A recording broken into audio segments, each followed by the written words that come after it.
Okey. Assalamualaikum warahmatullahi wabarakatuh. Selamat malam. Okey, so malam ni saya buka untuk Q&A session. So bagi yang ada soalan, bagi yang nak bertanya, so boleh boleh tanya malam ni lah. So malam ni saya jawab soalan je. Okey, saya tak ada topik-topik spesifik. So saya open kepada sesiapa yang nak bertanya soalan. Alright. So boleh type je dekat bahagian komen sekiranya anda ada apa-apa nak tanya. Apa-apa nak cerita pun boleh. Okey, tak ada soalan nak tanya, nak cerita, boleh juga. Okey. Hmm. So just open session je malam ni. Okey?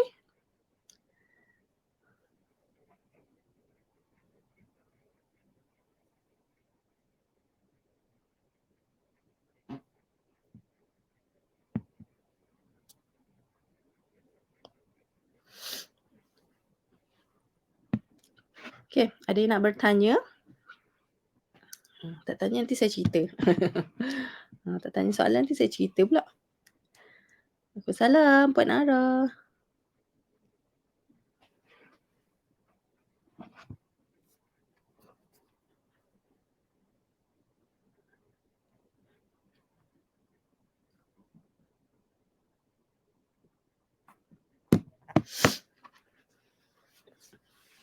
Waalaikumsalam Puan Noha, Puan Ana Ros.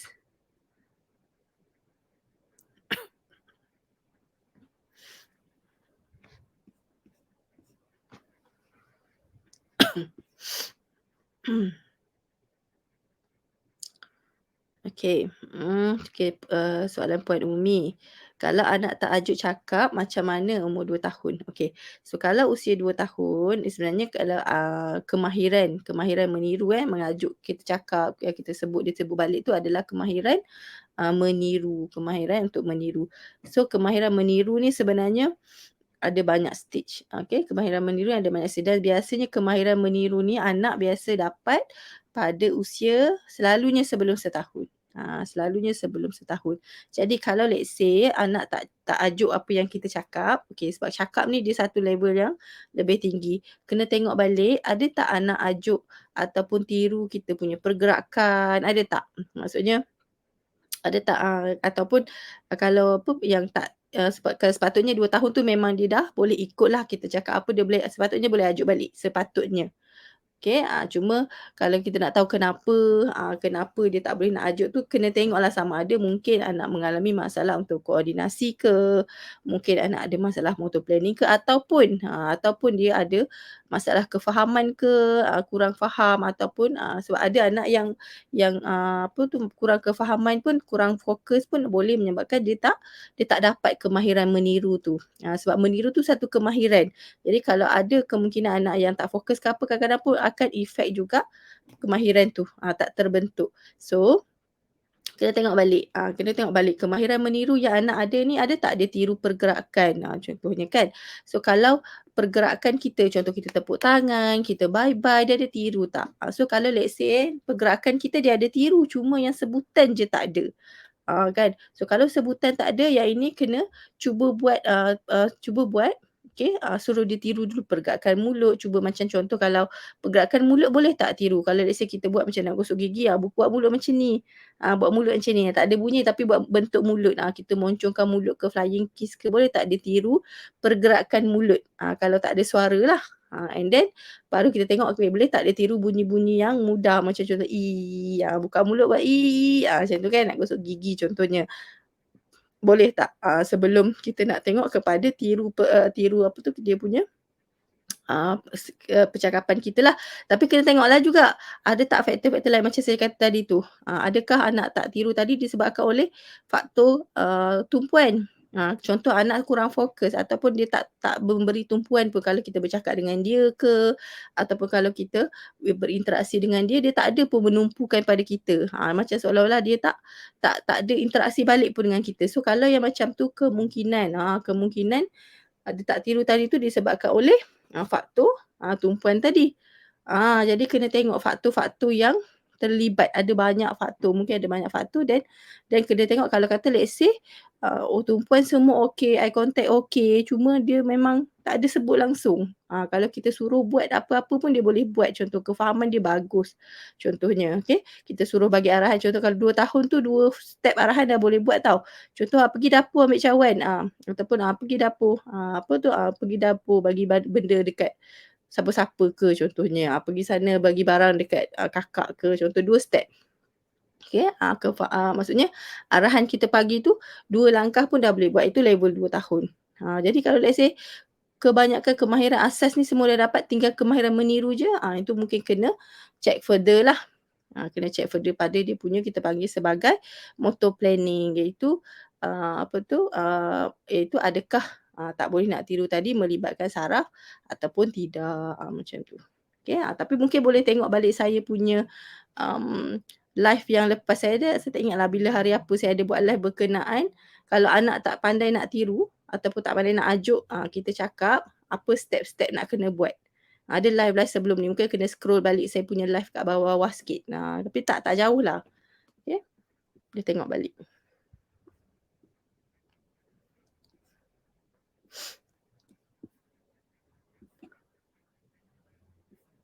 Tadi soalan?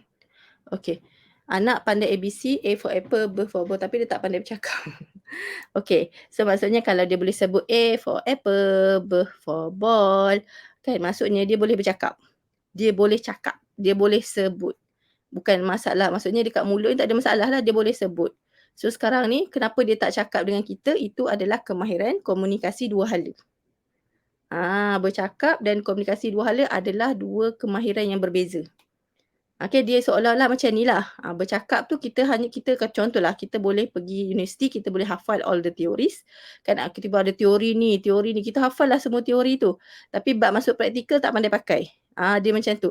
So anak-anak ni tadi katalah dia boleh sebut something, kan? Dia boleh menyanyi lagu, boleh sebut ABC. Tapi dengan kita tak reti nak sembang. Itu dia punya perkataan, tak reti sembang. Dia bukan tak reti cakap tau. Cakap boleh cakap sebab dia boleh sebut. Tapi dia bersembang tu tak reti. Two way communication tak ada, iaitu adalah masalah pada kemahiran komunikasi dua hala. Dan mungkin juga, kena tengok kemahiran komunikasi dua hala ni ada banyak jenis. Bukan ada banyak jenis, maksudnya verbal, non-verbal. Kalau non-verbal boleh buat tak? Ada tak dia menggunakan komunikasi dua hala, menggunakan gesture dengan kita. So kalau let's say dia nak something, contoh dia tunjuk, dia boleh tunjuk. Kalau nak sesuatu dia tunjuk. Dia tunjuk kat kita, macam tu, kan. So dia menggunakan gesture. So kalau anak tadi boleh guna gesture untuk memberitahu kita sesuatu, untuk meminta sesuatu, maksudnya okey, komunikasi dua hala dia ada, mungkin sebenarnya vocab yang dia tak ada. Vocab untuk sembang tu tak ada. Sebab A for apple, B for ball, yang tu hafal. Entah dia faham ke tidak, masuk tak tahu. Okay, dia macam hafal lah. Contoh kita dengar video, ada orang tu tengah mengajar bahasa Korea, kan. Bukan mengajar lah, kita tengok video, ada bahasa lain, bahasa asing. So kita hafal orang tu cakap apa, tapi memang tak faham. Kita tak faham pun orang tu cakap apa, tapi kita boleh sebut balik because of kita ingat, memorize. Kadang-kadang ada ability untuk mengingat dan sebut balik. Itu adalah kemahiran kan. Tapi belum tentu dia faham. So kalau tak faham, definitely kita tak akan boleh guna bahasa yang kita hafal tu untuk sembang. Sebab kita belajar bahasa kita bukan hanya sekadar hafal, kita kena faham. Kan kita bahasa Melayu pun, kita bukan hafal je, kita memang faham bahasa tu. Orang cakap pun kita boleh faham, semua kita faham. Tapi kalau let's say kita hanya sekadar menghafal, contoh kita hafal lagu Jepun, hafal lagu Jepun, boleh hafal, boleh sebut sebiji-sebiji macam Jepun tu sebut.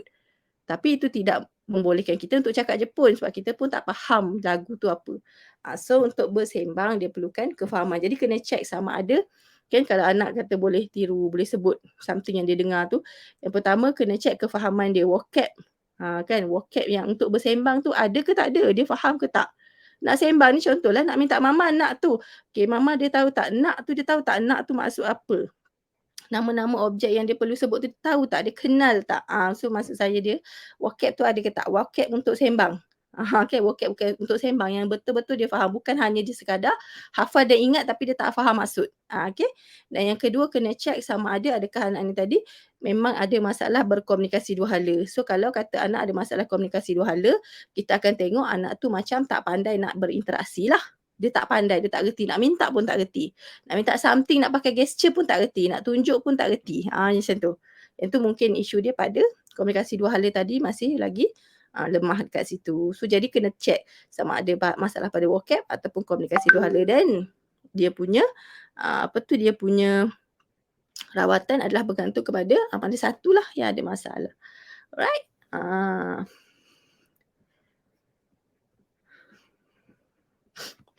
Anak boleh sebut belum boleh sebut nak, ayat lain dia boleh sebut. Okey, dia kena tengok tau, kadang-kadang anak bercakap ni dia ada sesetengah perkataan dia memang ambil ambil masa sikit. And satu lagi kena tengok dari sudut nak tu adalah perkataan untuk minta, betul tak? Okey, nak tu, okey, fungsi perkataan nak tu digunakan untuk meminta sesuatu. Itu adalah komunikasi, interaksi. Kan anak kadang-kadang dia boleh sebut benda yang dia dengar. Contoh macam ni. Macam tadilah macam puan, Puan Mamika kata, contoh dia boleh sebut A for apple, boleh sebut ball, boleh sebut. Maksudnya dia tengok gambar dia boleh sebut, dia tengok ni boleh sebut. Yang itu kemahiran dia adalah kemahiran melabel. Contohlah dia tengok buku, ada gambar gajah, dia sebut elephant, dia tengok buku car, dia tengok gambar ada binatang ke apa, okey dia boleh sebut. Dia boleh sebut. So kalau anak yang boleh sebut, dia melabel. Okay, melabel kenapa dia masih lagi belum sebut nak, sebab nak tu dia bukan label tau. Nak tak boleh dilabel. Perkataan nak tu digunakan. Maksudnya dia lebih kepada aplikasi. Maksudnya gunakan perkataan nak tu untuk meminta. Tujuan komunikasi. Tujuan untuk berkomunikasi dengan orang lain. Perkataan nak tu sendiri. Kan kita guna perkataan nak tu untuk kita connect dengan orang lain. Kita nak minta kat orang lain. So kalau anak ni tadi boleh label benda. Kan dia boleh label benda. Tapi sebut nak tu dia maksudnya tak reti nak minta, maksudnya dia tak akan sebut nak tu. Sebab masalah dia adalah mungkin pada dia tak tahu bila nak pakai nak tu. Sebab nak tu hanya boleh digunakan bila kita nak minta. Tapi kalau kita label, kita tengok gambar, tengok buku, kita boleh label. So kena maksudnya dia macam tadilah, dia kena identify adakah anak tadi ni ada tak komunikasi. Sebab dia macam dia tau. Bila kita tengok anak tentang bercakap ni, dua benda kita kena tengok. Yang pertama bahasa. Okay, macam contoh perkataan yang dia dah ada, perkataan yang dia dah faham. Nombor dua, kemahiran dia untuk menggunakan bahasa tu untuk berkomunikasi dengan orang lain. So dua ni dua benda yang berbeza. So kita nak kena tengok adakah anak kita ni sebenarnya masalah dia dekat bahasa atau masalah dekat komunikasi? Atau masalah kedua-duanya? Kan? Sebabnya ada perkataan-perkataan contoh nak, tak nak, bukan. Yang itu perkataan itu kita tak boleh nak label benda. Kita hanya gunakan perkataan tu bila kita berinteraksi dengan orang lain, betul tak? Sebab tu kalau anak yang ada masalah komunikasi dua hala, boleh cakap tapi tak boleh berkomunikasi dua hala. Kita akan nampak dia akan banyak melabel benda. Melabel benda tapi dia tak pandai guna perkataan-perkataan yang dia kena cakapkan pada orang. Contoh nak, tak nak, bukan. Yang tu kita kena cakap pada orang. Okay, kita kena cakap perkataan pada orang baru dia akan memberikan makna. Tapi kalau kita tengok, kalau kata melabel, dia tak perlu cakap pada orang. Dia cakap seseorang pun dia boleh sebut, dia tengok gambar dia sebut, tengok gambar dia sebut, boleh buat benda tu. So kena tengok mana satu. Dekat mana? Maksudnya dekat komunikasi ataupun dekat bahasa. Isu dia dekat mana. Okay. Sebab kalau anak dah boleh sebut perkataan, definitely sebenarnya dia memang boleh cakap. Dia boleh cakap. It just mungkin vocab tak banyak atau apa ada isu lain tu je. Okay. Okay, macam mana nak galakkan anak ajuk? Yang ni kena tengok live sebelum ni. Dia sebenarnya dia tak perlu anak kena ajuk setiap perkataan yang kita cakap, tak perlu. Dia ajuk ikut mood, memang macam tu. Dia bukan ikut mood tau, kadang-kadang kita tak perlu especially kalau anak tu dah besar sikit, especially 3 tahun ke atas. Kan 3 tahun ke atas, dia dah tahu dah. Kan kita tak perlu, bila bercakap dengan orang, kita tak perlu ajuk, tapi kita kena respon. Sebenarnya betul tak?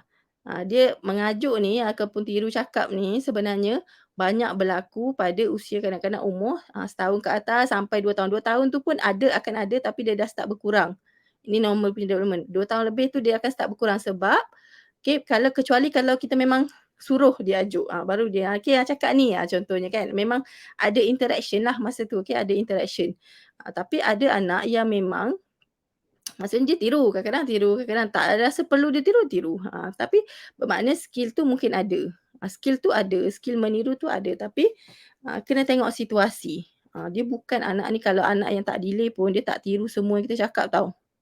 Dia mungkin ada anak yang banyak meniru, ada anak yang kurang meniru, tapi kita nak tengok yang spontan. Okey, kita nak tengok yang dia spontan. Kalau let's say kalau dia tak tiru kita cakap, yang spontan keluar daripada mulut dia berapa banyak. So kalau kata yang spontan keluar daripada mulut dia tu dah normal, tak kisahlah dia tiru kita ke tak sebenarnya. Contoh anak 2 tahun, usia 2 tahun contohlah saya bagi contoh usia 2 tahun, kalau ikut perkembangan normal anak tu dah sepatutnya dah boleh buat ayat 2 patah perkataan, contoh 2 patah perkataan, dah cakap 2 ayat 2 patah perkataan. So anak ni dah boleh buat dah ayat 2 patah perkataan. Tapi kita tengok macam jaranglah kalau kita cakap apa dia tak adalah tiru sangat pun, kadang-kadang dia tiru, kadang-kadang tak. Tapi boleh buat ayat 2 patah perkataan, maksudnya yang spontan tadi bahasa dia dah normal. So dia tiru ke tak tiru, banyak tiru ke tak, itu is okay. Dia yang menjadi masalah kalau let's say 2 tahun, vocab pun tak ada, bercakap pun belum, tiru pun tak, yang tu mungkin masalah. Kan kemahiran meniru tu yes memang kemahiran asas, tapi bukan semua perkataan kita sebut anak akan tiru. Yang penting kita kena keep bagi, jangan expect kita cakap anak tiru balik, kita cakap anak tiru balik, no, no, no. Jangan buat macam tu, anak stres sekejap lagi, kita pun stres. So kita just cakap je, anak tiru tak nak tiru tu itu belakang cerita. Tak perlu, kalau dia dah boleh tiru a few, maksudnya dia memang boleh tiru. It just dia nak ataupun tak nak. Dia choose to. Dia boleh pilih, manusia boleh pilih. Sama dengan anak-anak pun dia boleh pilih nak tiru ke tak nak tiru, nak buat ke tak nak buat. Kadang kita bagi arahan pun dia tak buat, betul tak? Dia tak nak buat. Kita pun dewasa pun orang bagi arahan kadang-kadang tak nak buat, betul tak? So dia pun manusia. Dia ada time yang dia memang tak nak buat. So asalkan dia ada kemahiran tu dan asalkan perkembangan dia, bahasa dia develop dengan okey, it's okay kalau dia tak tiru semua. Alright?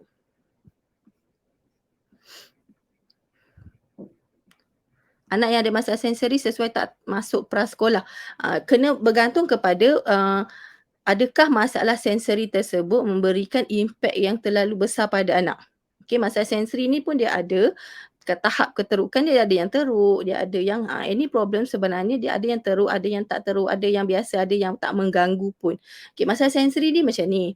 Okey, masalah sensori ni selalunya adalah melibatkan kanak-kanak tu dia sukar ataupun susah nak memproses input-input sensori yang dia dapat. Contoh kan bunyi kita dengar macam biasa je bunyi tu, tapi dia dengar dia rasa terlalu kuat dan dia rasa sakit telinga ke contoh.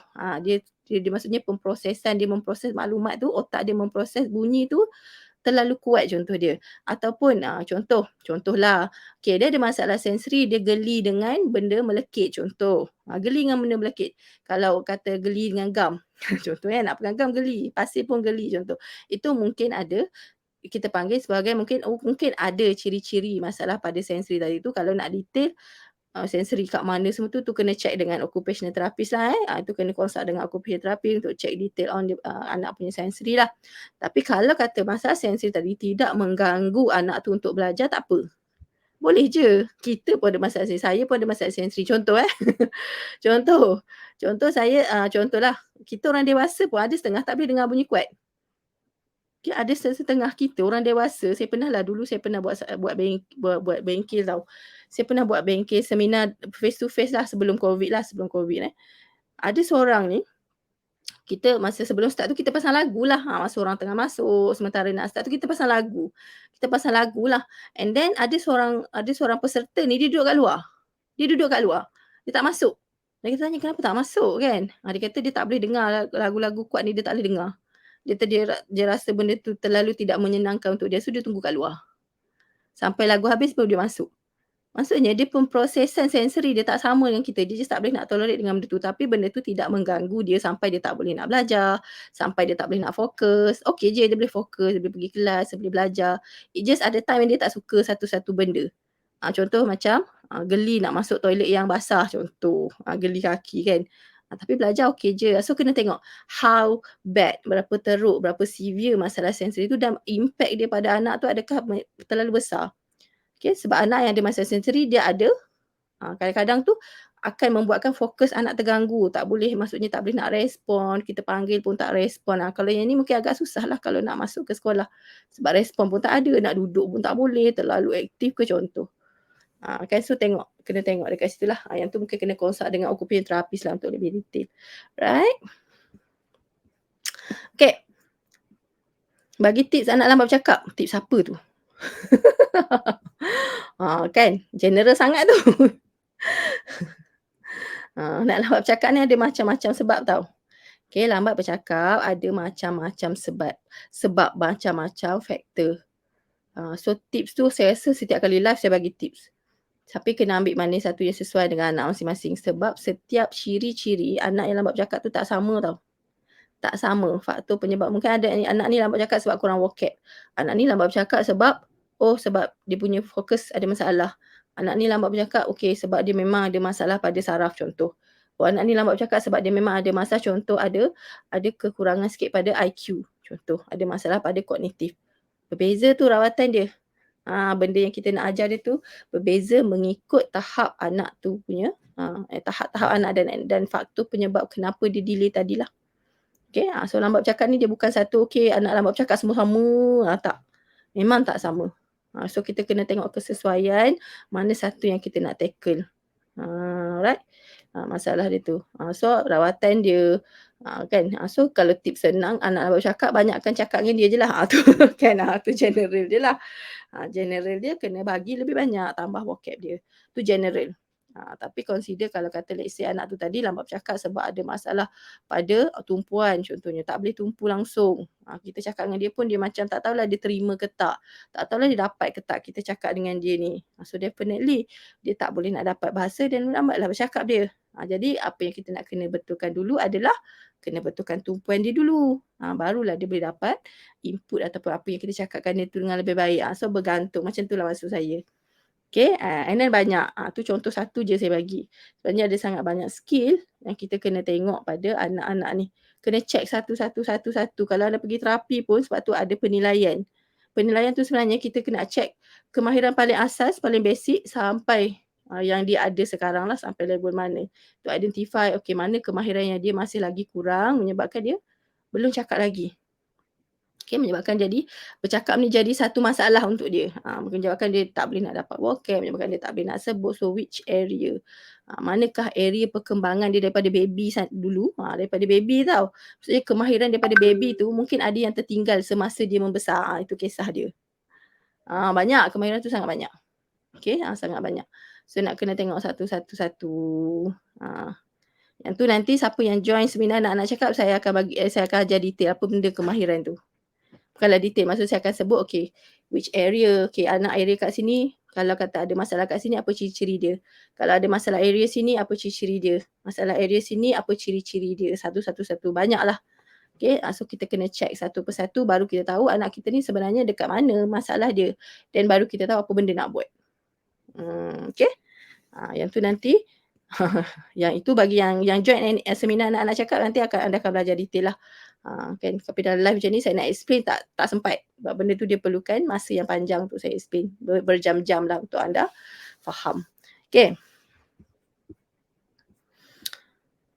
Anak setahun 8 tapi perkataan tak sampai 5. Yang lain-lain tu kadang ada tapi tiba-tiba sebut jarang sangat. Lepas tu selalu nangis. Dari pagi menangis. Bila kita tahu apa yang dia buat salah, contoh makan tisu dia akan pukul-pukul kepala cara. So dia macam ni tau. Mungkin itu kadang-kadang kita marah anak protes. Dia pukul kepala dia hantuk kepala kat lantai contoh bila kita marah dia tak puas hati dia nak protes, dia buat macam itulah maksudnya dia hantuk kepala kat lantai ada yang hantuk kepala kat dinding, ada yang kes yang lebih teruk mungkin dipukul orang. Itu cara kanak-kanak memprotes. Dia protes sesuatu. That's the way. Tapi kita tak naklah cara tu. Kita tak nak cara tu. So and then yang satu lagi isu adalah bila anak-anak yang lambat bercakap ni sebenarnya bila dia tak boleh nak sampaikan dalam bentuk perkataan, dia akan buat dalam bentuk fizikal. Contoh mengamuk. So anak-anak yang lambat bercakap ni kadang-kadang mengamuk dia lebih banyak berbanding anak yang boleh bercakap. Sebab that's the way dia express perasaan marah dia. Kalau kita boleh bercakap ni, kita boleh express dalam bentuk bercakap kan. Janganlah macam tu, marah marah orang lain kan, boleh express dalam bentuk bercakap. Tapi kalau anak yang tak boleh, tak ada bahasa nak cakap ataupun lambat bercakap ni, ada masalah bahasa, dia nak express guna perkataan tak boleh. So dia gunalah fizikal, sama ada dia pukul orang ke, dia mencederakan diri dia sendiri ke. So kena tengok, maksudnya yang itu lebih mungkin lebih kepada behaviour lah. Okay. So tahun 8, mungkin kena tambah vocab kot lagi ni. Aku tak cukup vocab kot. Tambah lebih banyak. Anda jangan ingat anak tu lahir dia akan belajar bercakap sendiri tau. Dia akan dapat perkataan sendiri, tiba-tiba masuk dalam otak dia semua perkataan kat dunia ni. Tak ada, kita kena ajar. Okay, dia ada setengah anak dia memang tak boleh, bukan tak boleh belajar sendiri, maksudnya dia perlukan lebih, kita perlukan lebih fokus, lebih banyak ulangan untuk dia dapat. Ada setengah anak macam tu. Ada setengah anak okey kita cakap sekali, cepat dapat dia. Berbeza-beza kan kat situ. Tapi kunci dia tak kisahlah anak tu lahir memang kata cepat dapat ke, lahir cepat pick up ke, ada yang lahir slow pick up sikit ke. Tapi kunci dia kat sini memang kena ajar. Perkataan kena ajar, bahasa kita kena ajar. Kalau nampak anak tu vocab dia sikit, tambahlah. Tambah macam-macam jenis vocab lagi. Okay, tambah macam-macam. Maksudnya really ajar perkataan tu maksud dia apa. Perkataan ini maksud dia apa. Okay, perbuatan ni nama dia apa. Perbuatan macam ni nama dia apa. Yang itu tu yang kita tengah tengok tu nama dia apa. Yang kita tengah dengar ni apa. Semua kena bagi tahu. Kita kena ajar satu persatu perkataan tu. Untuk anak dapat. Dan baru vocab dia akan bertambah. Baru dia boleh express menggunakan verbal lah. Kan. And then kalau let's say, contohlah kalau kita tak bagi anak buat sesuatu, kita kena tunjuk apa yang dia kena buat. Jangan kata jangan je. Tapi bagi alternatif, kalau jangan buat benda tu, apa yang dia kena buat? Dia nak buat apa? Kena bagi alternatif lain. To divert dia punya attention. Sebab sometimes kita just jangankan aja, tapi kita tak bagi alternatif lain untuk dia buat. So dia akan rasa macam, semua benda tak boleh. Habis tu aku nak buat apa macam tu. Kan, benda tak boleh. Untuk tahun 8 kalau masih lagi mounting ataupun masuk objek dalam mulut masih lagi normal. Cuma kalau 2 tahun lebih masih masuk dalam mulut, yang tu kena check balik. Mungkin ada isu dekat oromotor lah, dekat bahagian mulut ni, sensory ke kan, ataupun masih lagi di peringkat explore ke. Kena check detail lah. Okay. Alright. Anak dah boleh sebut words tapi conversation belum lagi. Dia boleh tiru. Okay. So untuk conversation, kena tengok berapa banyak vocab. Kalau anak yang baru bercakap, mungkin dia tak boleh nak bersembang panjang lagi sebab vocab dia sikit. Tapi kita kena tengok, okay, adakah dia menggunakan perkataan yang dia sebut tadi tu walaupun sedikit, adakah dia cuba nak guna perkataan tu untuk berinteraksi dengan kita. Ada tak dia cuba bagi tahu, kan berinteraksi ni kita panggil sebagai fungsi komunikasi. Yang fungsi komunikasi ni selalunya saya buat ajar detail dalam post seminar NSC. NSC tu banyak kelas tau. Okey. Seminar anak-anak cakap tu dia bukan kelas satu hari, dia banyak kelas. Kalau tak cukup, saya rasa tak cukup bagi, saya tambah lagi kelas. Selalunya saya tambah. Kalau dulu ada sampai 3-4 kelas tambahan saya buat untuk seminar NSC je. Kan? So anda bayar 1 dapat 4 kelas free, macam itulah lebih kurang. Tapi yang biasanya saya ajar, dia ada, yang saya terangkan selalu dia ada 11 fungsi komunikasi yang anak biasa buat. Contoh, contoh katalah anak tu tadi boleh tak dia minta benda. Kan dia minta benda, contoh dia tunjuk dia nak ball, dia nak benda dia tunjuk ball. So maksudnya dia tengah minta. Kalau macam tu, itu adalah conversation. Tapi mungkin limited sebab vocab dia limited. So kita lah yang kena bagi, nak bola, adik nak bola, apa perkataan kita nak guna masa tu, kita kena banyak ajar dia. Ataupun boleh tak anak tadi memberitahu sesuatu, dia tunjuk kaki dia, dia macam nak bagi tahu kita, tu ada apa, dia bagi tahu. Contoh jalan-jalan kat luar nampak kucing, dia tunjuk sampai cat, so dia tengah bagi tahu kita tu kucing. Mak, tu kucing, itu ayat dia dalam kepala otak dia, tapi disebabkan vocab dia ni dia hanya tahu nama benda, so dia sebut itu je. Jadi itu adalah conversation, itu adalah komunikasi dua hala. Tapi benda tu dia tak boleh nak sembang dengan lancar dan banyak sebab vocab dia limited. Sebab tu kena tengok tau. And then sebab tu macam saya kata tadilah, okay, kena tengok sama ada anak tadi tu memang ada masalah komunikasi ataupun sebenarnya dia dah ada komunikasi tu tapi dia banyak menggunakan non-verbal punya communication. So itu kena check lah, kena check. Dia ada ciri-ciri dia, benda ni tak adalah terlalu susah sangat nak check. Okay. Ciri-ciri apa kalau masalah komunikasi, okey macam ni macam ni macam ni. Masalah pada vocab macam ni macam ni. Right? Then satu lagi kena bagi peluang anak tu untuk guna. So kalau kita asyik tanya soalan ni apa ni apa ni apa, bagi arahan je, memang anak tu tak reti nak berkomunikasi sebab daripada awal dia lahir memang aku tunggu soalan mak aku je. Macam tulah. Kan? So kita kena tunjuk macam mana nak berkomunikasi tu macam mana, kena tunjuk dekat dia. Kena tunjuk contoh. Kan bagi tahu, tanya soalan, apa lagi, maksudnya comment on something, kan kita komen pada benda yang kita tengok, kita komen pada benda yang kita dengar, itu adalah bersembang. Itu adalah berkomunikasi. So ada 11 fungsi ataupun 11 jenis komunikasi yang biasanya manusia buat, dan kita boleh tengok benda tu, anak kita boleh buat ke tak. Kadang-kadang anak boleh buat benda tu tapi non-verbal ataupun verbal. So kalau anak boleh buat non-verbal, tak boleh buat verbal secara verbal, maksudnya bukan masalah komunikasi, masalah dia pada vocab. Contoh anak boleh minta tapi dengan menunjuk. Dia boleh minta tapi dengan menunjuk, dia tak sebut nak tapi dia tunjuk je. So maksudnya dia boleh berkomunikasi dengan cara menggunakan gesture. Tapi dia tak sebut. So itu bukan masalah komunikasi. Itu adalah masalah kemahiran bahasa. Vocab dia tak ada. Itu. Okay, so kena identify dan kena differentiate lah dua masalah tu. Okay.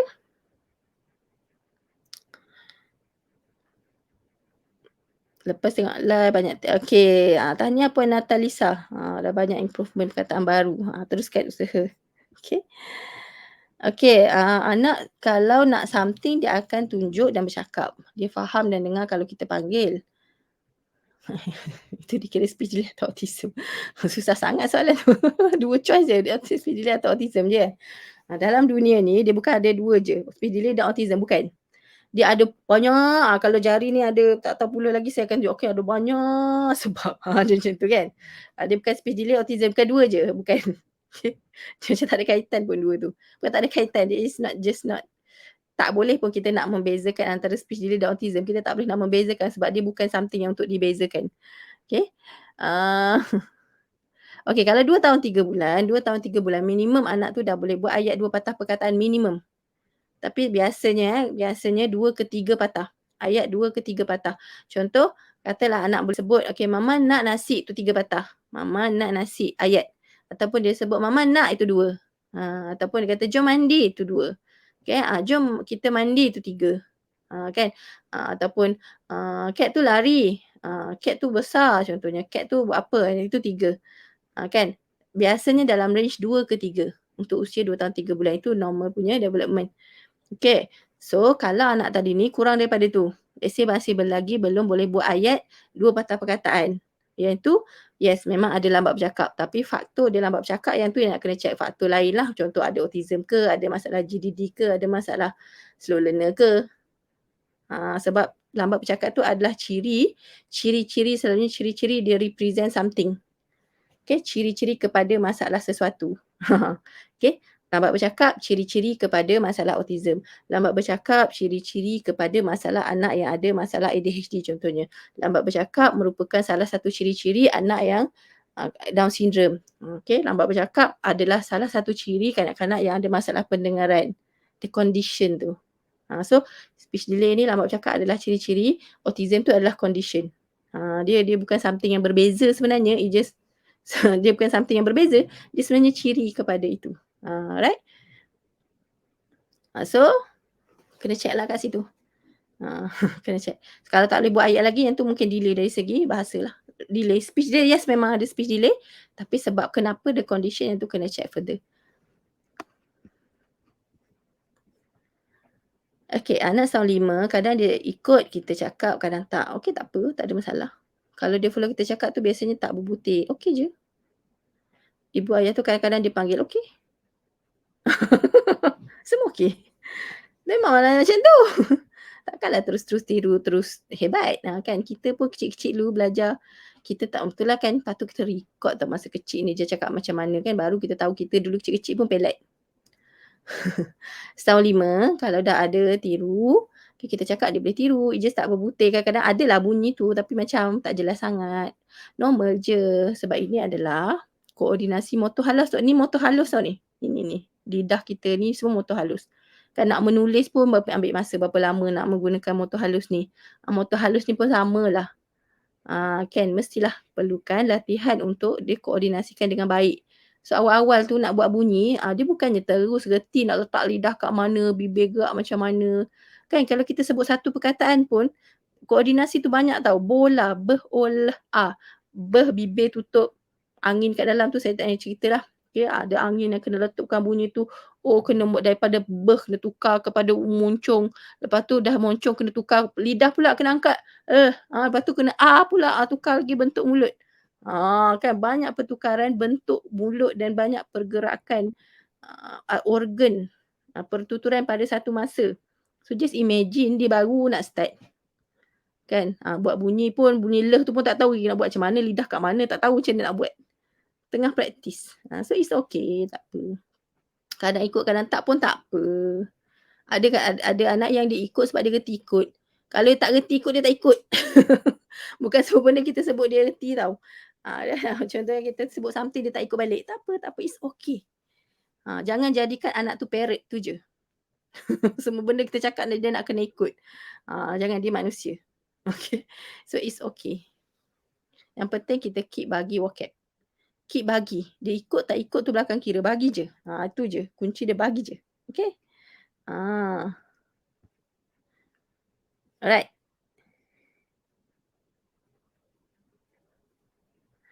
Okay, budak autism faham arahan tak? Okay. Ada yang faham arahan, ada yang tak faham. Autism. Okay, autism kenapa dipanggil sebagai autism spectrum disorder? Kalau anda pernah dengar spectrum, dipanggil spectrum. Sebab autism dia bukan, kalau anak autism, okay, anak autism memang ciri dia sebiji bulat sama macam keluar kilang. Tak.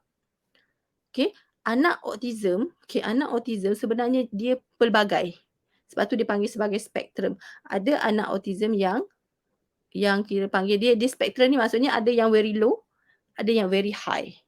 Kan very high tu kira macam genius lah, macam ala Einstein lah. Kan kata Einstein tu kan autism kan, tapi dia genius.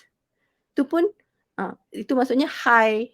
Dia mungkin dia spektrum dia di bahagian yang high function. Kalau yang low function, mungkin yang arahan tak faham. Maksud low function ni maksudnya dia tak boleh nak berfungsi dengan baik. Kan contoh arahan tak boleh nak faham, dia tak boleh nak faham apa yang berlaku dekat dunia sekeliling dia, tak boleh nak belajar vocab, dia tak boleh nak fokus. Maksudnya dia pada low spectrum mungkin. Sebab autism pun dia ada tahap keterukan.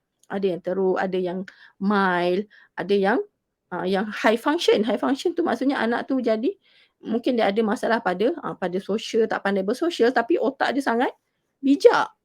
Kan dia boleh faham, boleh faham banyak benda. Boleh fokus pada banyak benda, boleh buat something yang extraordinary, ada. Okay.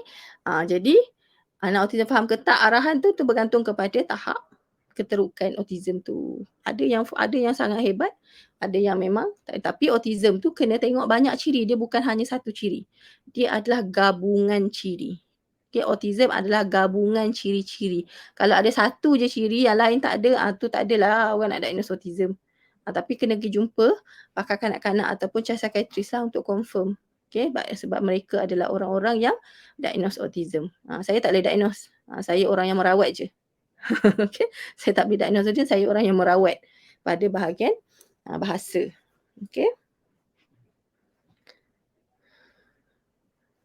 Anak suka hantuk kepala kat dinding, bila kita marah dia gelak.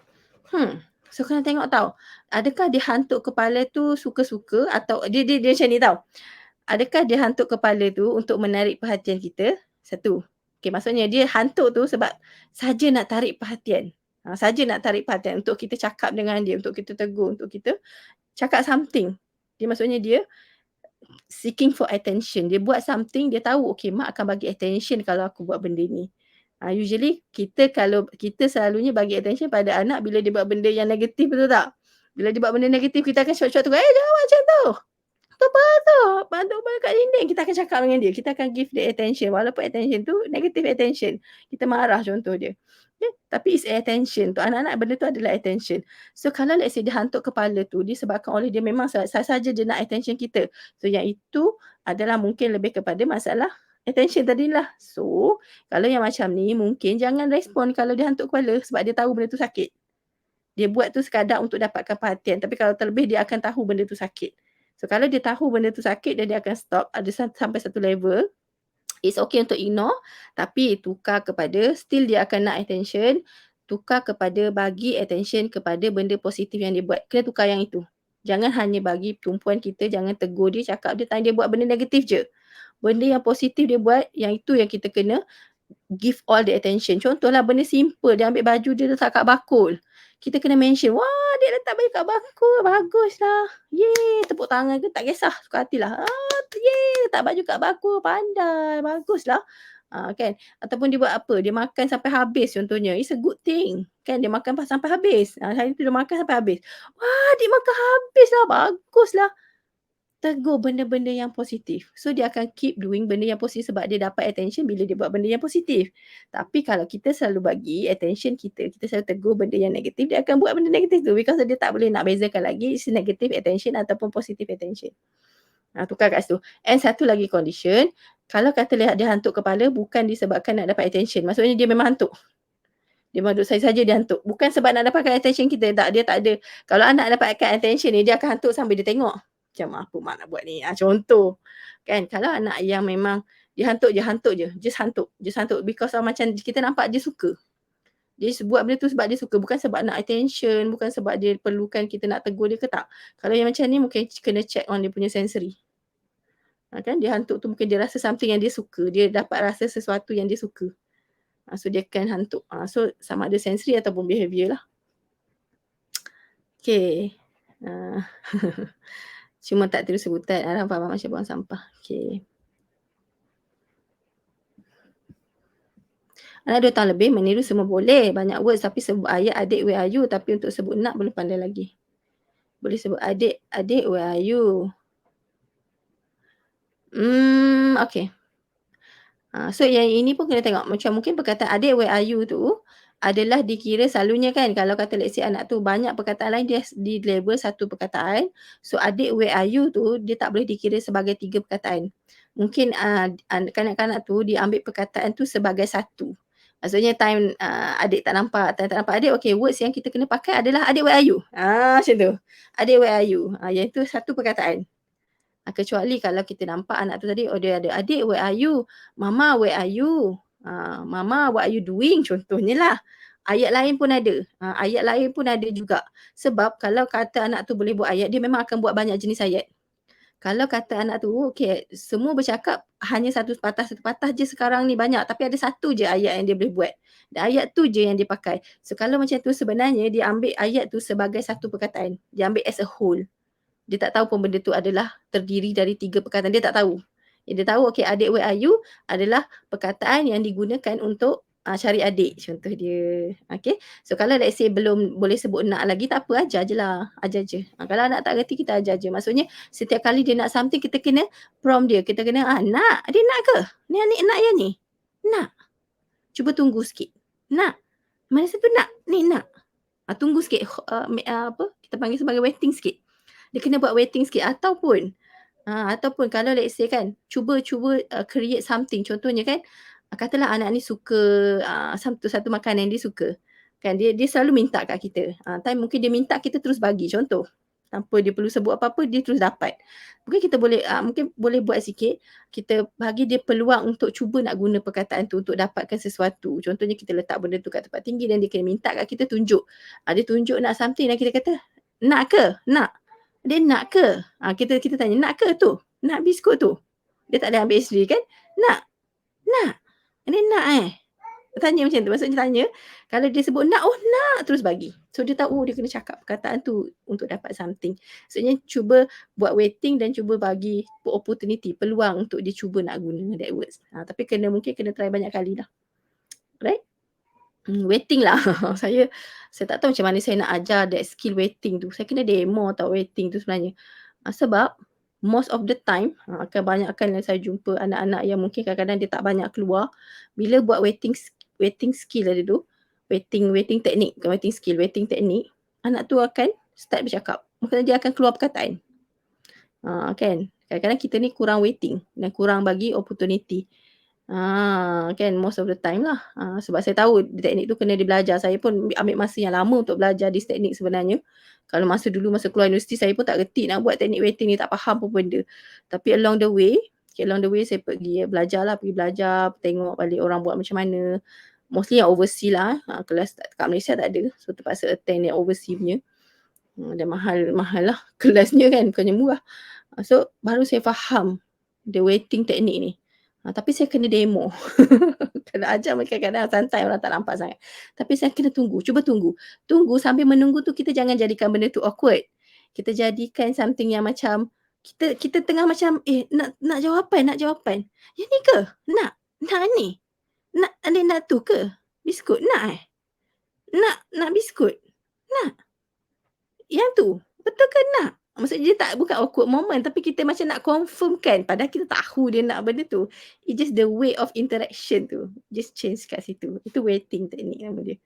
Tapi dia bukan wait, nak, adik nak, sebut nak dulu baru mama bagi. Adik sebut nak baru mama bagi. Buat macam tu memang takkan berjaya. Kalau kita suruh sebut nak dulu baru mama bagi, ada setengah budak berjaya, ada setengah budak tak berjaya. Most of the time tak berjaya lah. Tapi kalau buat yang nak ke?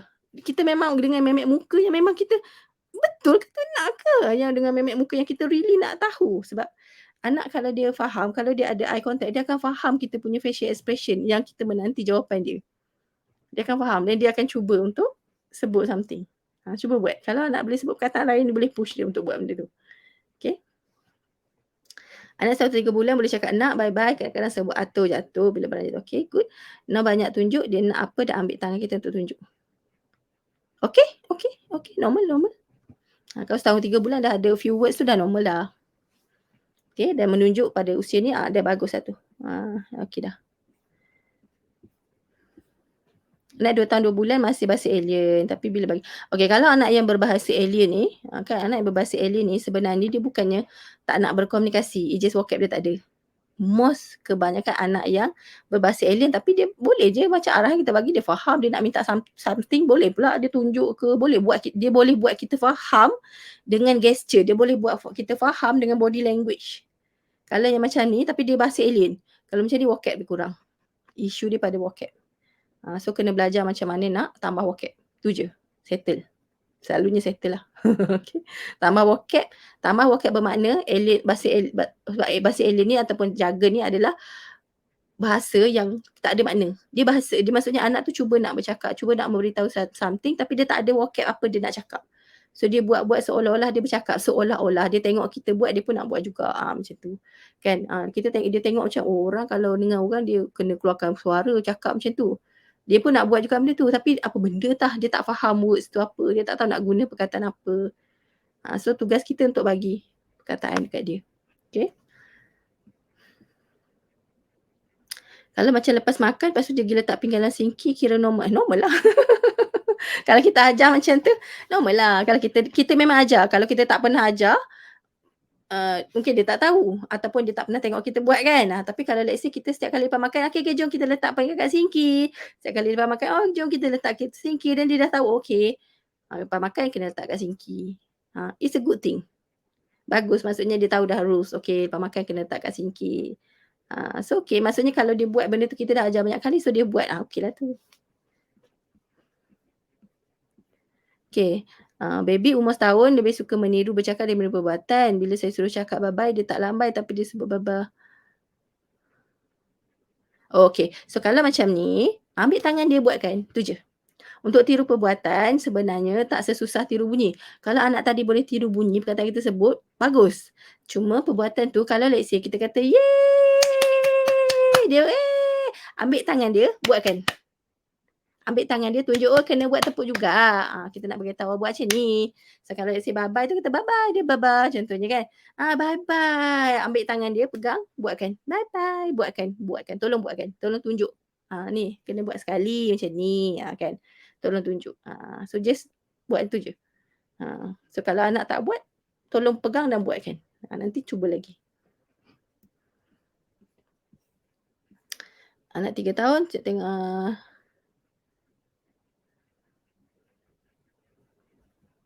Okay. Bagus Puan Ju. Kalau dia tahu A apple berbual and kenal benda-benda tu tapi kita tak tahu, tak ada contact, tu masalah komunikasi lah. So A apple berbual, dia kenal ball, dia kenal apple, maksudnya dia hafal, dia kenal lah, dia kenal. Tapi nak pakai masa bila untuk tujuan komunikasi, apa tu yang saya cerita tentang tujuan komunikasi tu kan? Adakah untuk memberitahu, untuk meminta, untuk hanya sekadar memberi komen, kita nak menegur sesuatu, kita apa lagi, ada banyak, ada 11, saya pun tak ingat 11 tu, kena tengok nota. Setiap kali nak buat kelas saya kena tengok balik sebab saya pun tak ingat ada 11 tu, kan. So ada 11 komunikasi, jenis komunikasi yang kita selalu buat. So mungkin anak tak reti skill tu yang dia tak reti.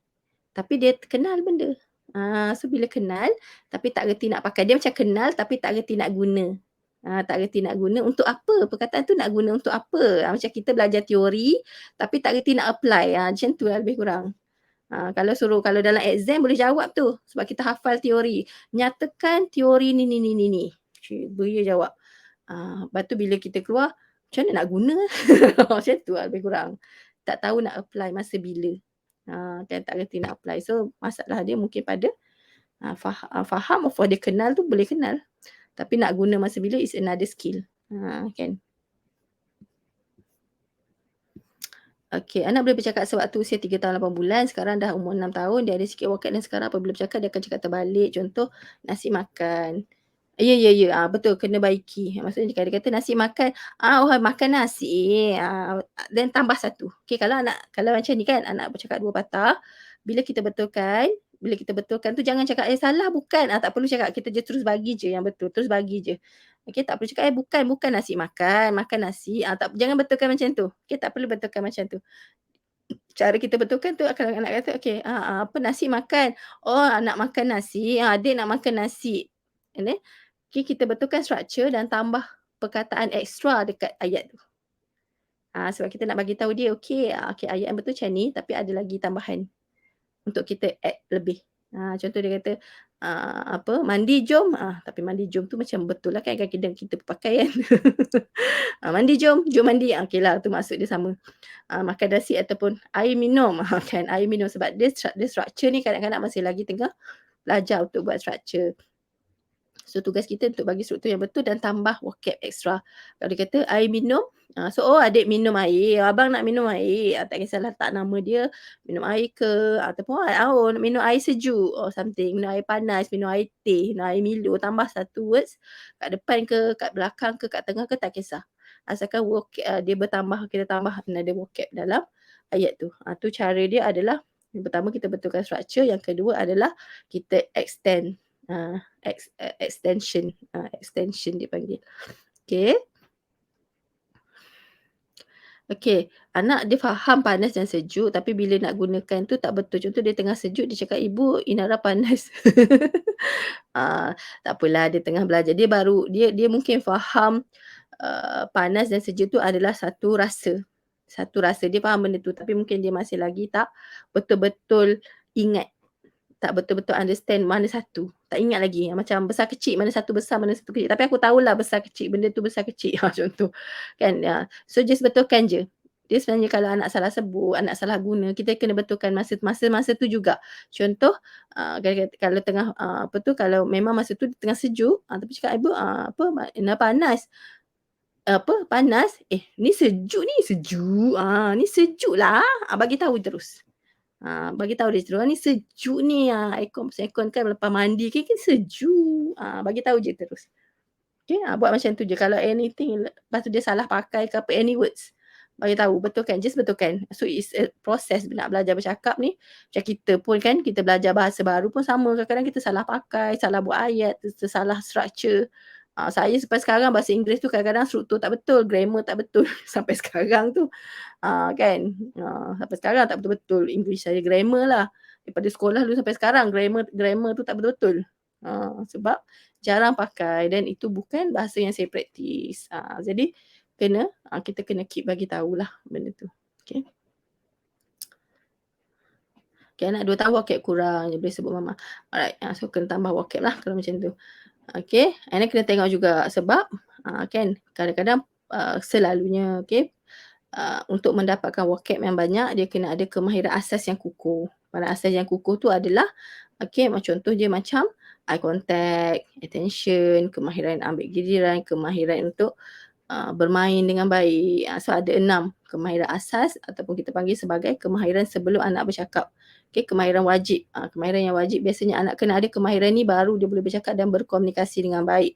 So kalau let's say salah satu ni terganggu, kemungkinan mungkin dia boleh cakap tapi tak boleh berkomunikasi. Okey, mungkin boleh bercakap tapi vocab dia kurang, macam tu. Dia akan mengganggu proses anak untuk bercakap dan berkomunikasi. Dia basic skill tu. So kena tengok juga yang dekat situ. Okey, so kadang-kadang anak tu vocab kurang. Okey, disebab vocab kurang sebab dia mungkin susah nak dapat vocab tu disebabkan oleh dia tak boleh duduk diam contoh dia. Kita nak cakap panjang-panjang dengan dia banyak-banyak tak boleh sebab dia very short attention.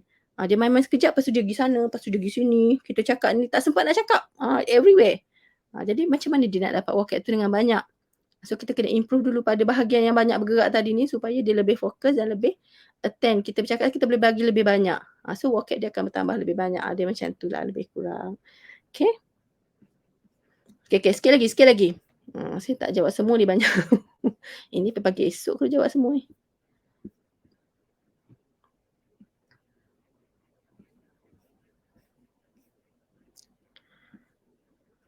Okay.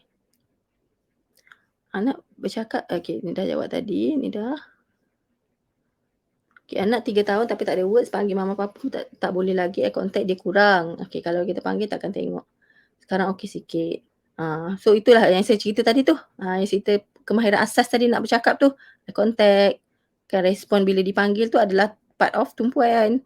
So kalau sebab tu saya kata kalau ada kekurangan ataupun bukan kadang-kadang kekurangan ke bukannya terus hilang, kurang. Eye contact tu ada tapi kurang contohnya. Tumpuan tu ada tapi kurang-kurang kan.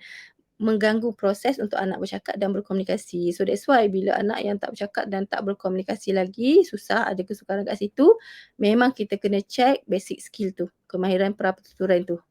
6 kemahiran tu. Okay. Itu saya tak explain kat sini lah panjang. Itu saya buat kelas 2 jam untuk explain. Kemahiran asas yang 6 tu, 2 jam kelas untuk saya explain. Yang tu pun selalu saya buat sebelum dalam kelas pra-NSC ataupun pra-seminar. Kan sebab 2 jam nak explain 6 skill tu. Okay, anak 2 tahun 7, dia suka cakap English sebab tengok kata English, bahasa Melayu 3 patah. Ajar balik bahasa Melayu. Ajar balik bahasa Melayu. So macam mana nak ajar bahasa Melayu? So kena interact dengan kita yang banyak bahasa Melayu ni lah. Sebab dia selalu tengok video kan kartun English. Jadi dia dapat vocab tu. Dia dapat banyak. Itu isu dia sebenarnya bila komuniti ataupun orang sekeliling cakap Melayu. Dia ni dapat vocab English banyak tapi English tu dia dapat daripada TV ke mana-mana lah yang dia biasa tengok tu kan. So dia dapat. So macam mana dia nak interact dengan orang sekeliling dia? Tak boleh nak interact sebab barrier, language barrier dia panggil. Nak mencelah tak boleh, nak menyampuk tak reti. Orang cakap pun dia macam, contohlah macam kita berada di satu tempat, contohnya kita dalam satu bilik, satu ruang, dalam tu orang cakap bahasa yang kita memang tak faham. Semua orang kat dalam tu macam, boleh bersembang sama sendiri tapi bercakap bahasa yang kita ni macam, benda lah yang diorang ni sembang. Kita pun macam, tak reti lah nak pergi join sebab tak faham pun diorang cerita pasal apa. Nak join pun tak tahu. So kita akan lebih banyak menyendiri dan buat hal kita. Sebab kita macam tak ada nak masuk because of the barrier kat situ. Sama juga dengan anak-anak. Kan? Kalau let's say dalam rumah tu semua orang cakap Melayu tapi dia punya vocab banyak English, Melayu sikit. Dia takkan banyak interact dengan orang sekeliling dia sebab the language barrier. So nak tak nak, kalau let's say orang sekeliling memang cakap Melayu, kita memang kena ajar balik bahasa Melayu dekat dia. Dan saya pernah buat pada anak yang berusia 7 tahun, ajar balik bahasa Melayu. Sebab dekat sekolah tak ada kawan, tak faham cikgu cakap apa, tapi dia boleh bercakap dalam English lah. Kisah dia bercakap English dengan abang dia. Abang dia dua-dua banyak belajar daripada video lah. Dia orang suka tengok video YouTube. Jadi banyak English yang dapat daripada situ. Tak adalah normal pun language dia sebenarnya agak delay. Tapi dia boleh lah jawab soalan semua boleh di English. Tapi very very short sentence. Can still delay in language lah. Tapi boleh lah. Boleh dia masuk kelas perdana. Sebab dia boleh jawab soalan. Dia boleh lah. Tapi kena English lah. Bahasa Melayu dia memang tak boleh jawab. So concern mak dia sebab dia tak ada kawan. Pergi sekolah memang cikgu cakap pun dia macam tak faham sangat. Kalau tanya kawan nama sebelah apa pun dia tak tahu. Dia tak tahu apa-apa because dia pergi sekolah dia memang tak interact dengan siapa-siapa sebab language barrier. So apa yang saya buat, saya kata ajar balik bahasa Melayu. Walaupun usia dia dah 7 tahun. So dia attend masa tu sesi dengan student lah, saya je supervise. Dia attend session 4 session 4 ke 8 lah macam tu. And lepas tu after beberapa minggu kan ajar balik bahasa Melayu tu, at least dia dah tahu dah nama kawan dia sebelah dia apa. Kan, ajar balik je lah bahasa Melayu tu je. Apa beza autism dengan ADHD? Ciri-ciri dia berbeza. Nama pun beza, sasalah ciri-ciri berbeza. ADHD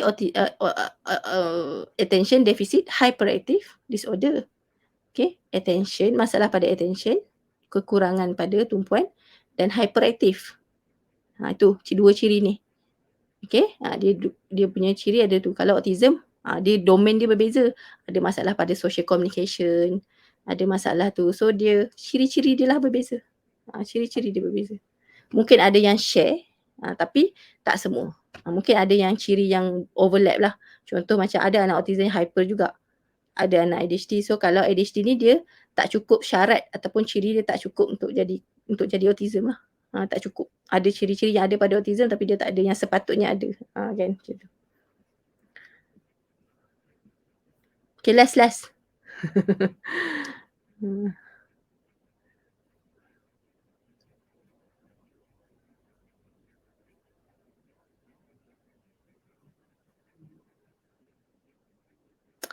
Tahun 9 faham arahan, eye contact kurang. Okay, faham beberapa arahan, tak ada words, hanya bunyi je. Dari mana patut mula? Okay, dari mana patut mula? Patut mula dengan kemahiran pra-pertuturan iaitu eye contact ataupun selalunya anak yang kurang eye contact ni dia datang dengan package kurang tumpuan. Dia package. So tumpuan ada 3 jenis. Okay, saya tak explain malam ni sebab tak sempat. Itu pun kalau nak explain yang tu live sejam. Kan ada 3 jenis tumpuan yang kita kena tengok. Kena tengok 3-3 ni okey ke tak. Okay, so selalunya kalau anak ada masalah pada eye contact, selalunya dia package sekali dengan tumpuan. So kalau package dengan tumpuan, that's why dia akan ada kesukaran untuk dapat vocab. Okay, kita ajar vocab pun mungkin dia boleh dapat, tapi lambat. Dia punya pace tu lambat lah. Mungkin ulangan kita kena lebih banyak. So kena improve dulu pada asas ni, eye contact dengan juga tumpuan. Asas ni dulu. Yang vocab tu still kena bagi juga. Kena bagi, maksud tak boleh stop bagi. Tapi kita punya fokus, kita nak improve dekat yang itu dulu. Fokus utama. Kan, vocab tu kena keep bagi anak tu ada fokus ke, tak ada fokus ke, kena bagi juga. Jangan berhenti bercakap lah dengan anak tu. Okay, interact semua tu.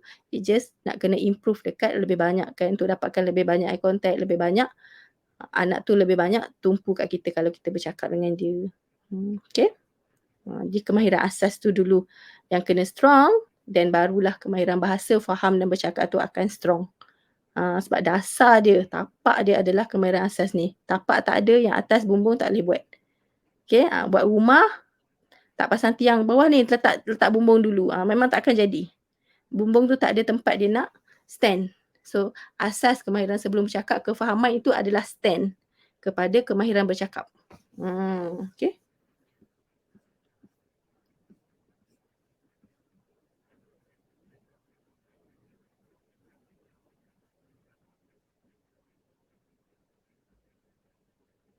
Okay, Puan Z, nak kurang vocab tu. Tambah vocab.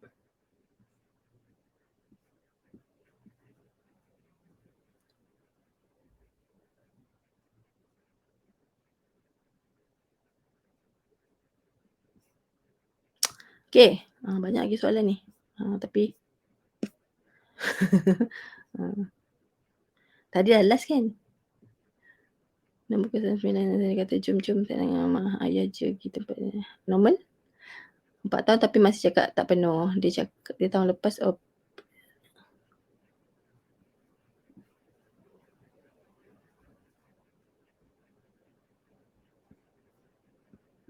Okay. Tak apa. Nanti saya baca balik anda punya soalan ni. Daripada soalan-soalan ni nanti saya akan buat topik-topik live yang mungkin berkenaan lah. Okay.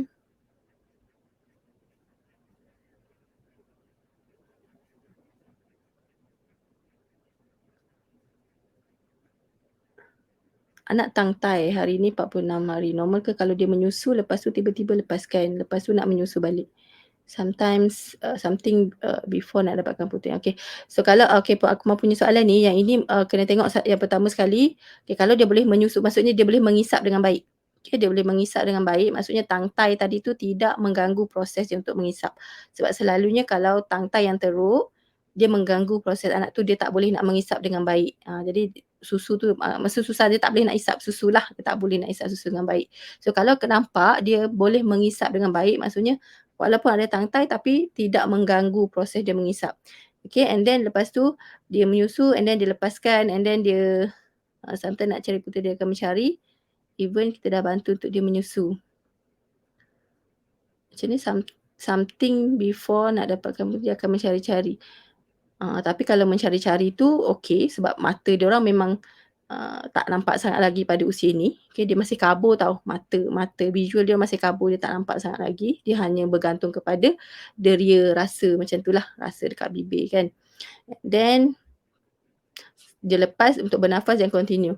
Okay, so yang ini kan, anak ni dia bernafas dan makan, dia adalah proses yang synchronized.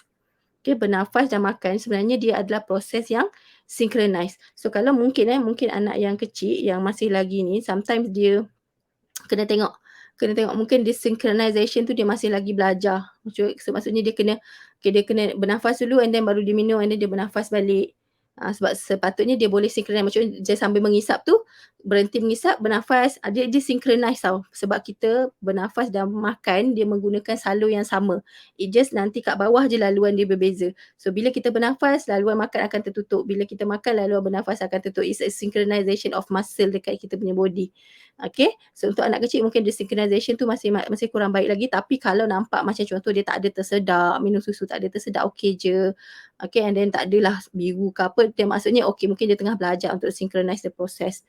Alright, kalau ada tersedak ke, asyik minum susu, asyik tersedak, minum susu, asyik tersedak, mungkin kena check on dia punya area sini lah. Okay, itu kena jumpa doktor balik lah untuk check dia, this area sama ada, adakah ada isu dengan muscle ke dekat sini ke, kalau tak ada tersedak apa, tak ada demam ke, ataupun kita panggil sebab dia panggil aspiration lah. Aspiration tu maksudnya makanan masuk ke ruang udara, ruang udara pula, bukan ruang udara, ruang pernafasan dekat dalam paru-paru.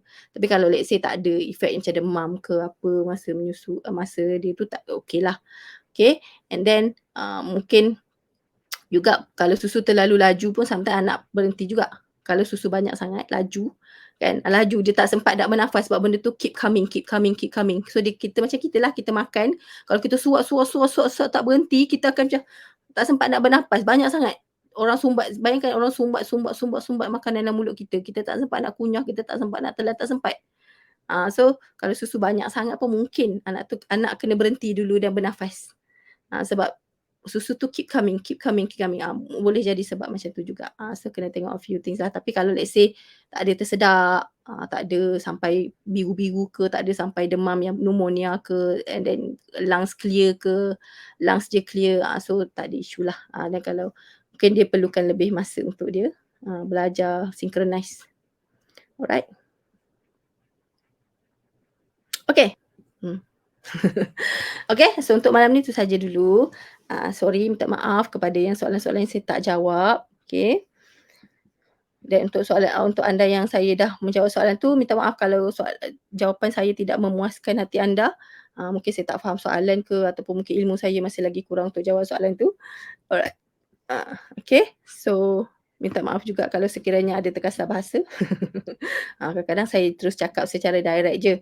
Bukan tujuan untuk mengutuk dan mengeji, tapi just nak bagi tahu.